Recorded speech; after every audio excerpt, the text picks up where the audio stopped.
Welcome all of you. Today we are going to go through the nature of translating. Translating consists in reproducing in the receptor language the closest natural equivalent of the source language message. First in terms of meaning and second in terms of style. As for reproducing the message, translating must aim primarily at reproducing the message. To do anything else is essentially false to one's task as a translator. But to reproduce the message, one must make a good many grammatical and lexical adjustments. The translator must strive for equivalence rather than identity. This is just another way of emphasizing the reproduction of the message rather than the conservation of the form of the utterance. But it reinforces the need for radical alteration.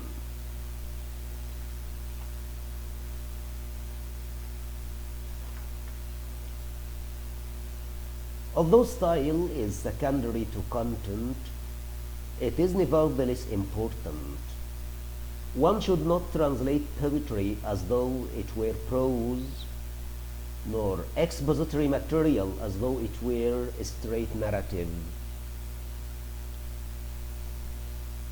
As may be clearly noted from the discussion of the definition of translating, one is constantly faced by a series of polar distinctions which force him to choose content as opposed to form, meaning as opposed to style, equivalence as opposed to identity, the closest equivalence as opposed to any equivalence, and naturalness as opposed to formal correspondence. As a basis for judging what should be done in specific instances of translating, it is essential to establish certain fundamental sets of priorities. 1. Contextual consistency has priority over verbal consistency or word-for-word concordance. 2.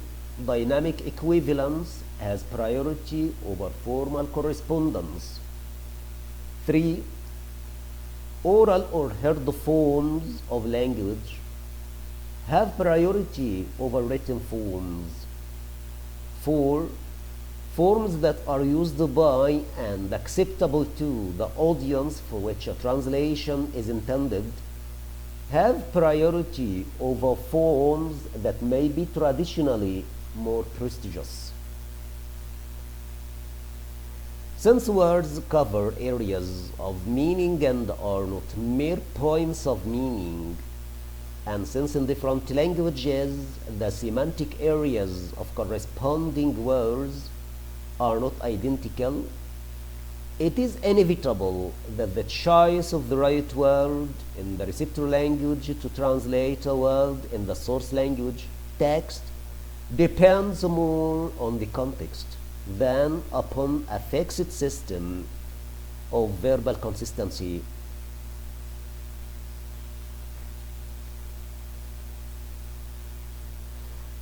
It is one thing to demonstrate in a practical way that strict verbal consistency may result in serious distortions of the meaning.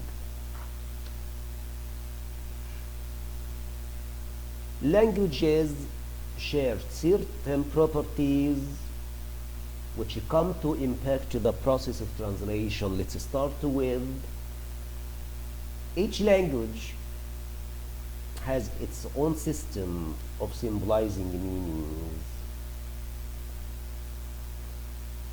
As long as one is dealing with merely one language, the problems of semantic areas are not so acute.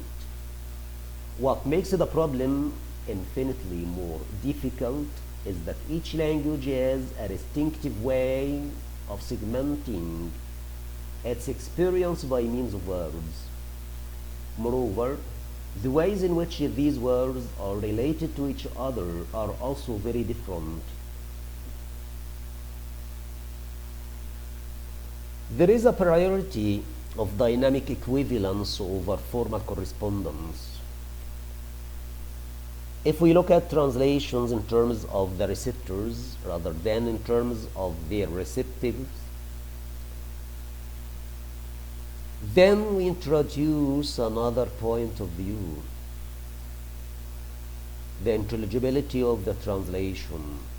Such intelligibility is not, however, to be measured merely in terms of whether the words are understandable and the sentence is grammatically constructed, but in terms of the total impact the message has on the one who receives it.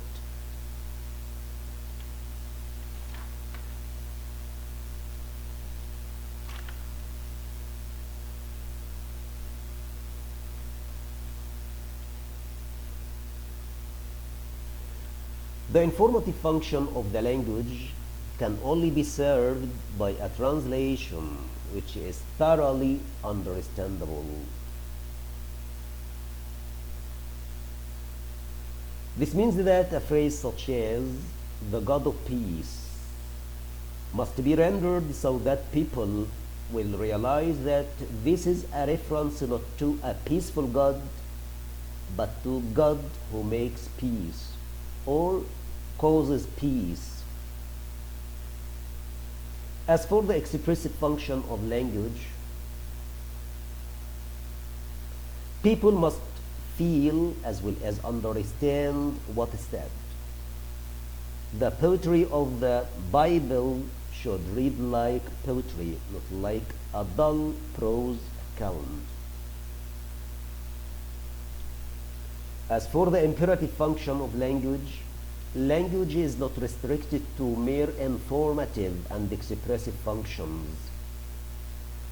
It must also be clearly imperative, especially in the sort of documents the Bible is, which claims not only to describe the acts of God, but to announce guiding principles for proper human conduct.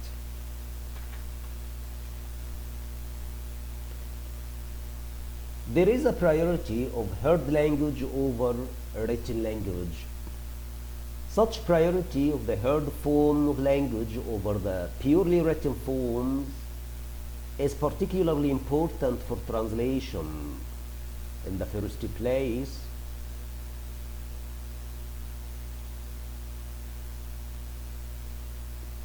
holy texts are often used liturgically, and this means that many more people will hear the text read than will read them for themselves.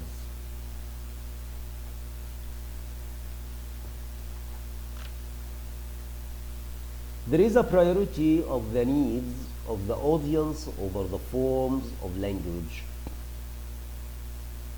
Priority of the audience over the forms of the language means essentially that one must attach greater importance to the forms understood and accepted by the audience for which a translation is designed than to the forms which may possess a longer linguistic tradition or have greater literary prestige.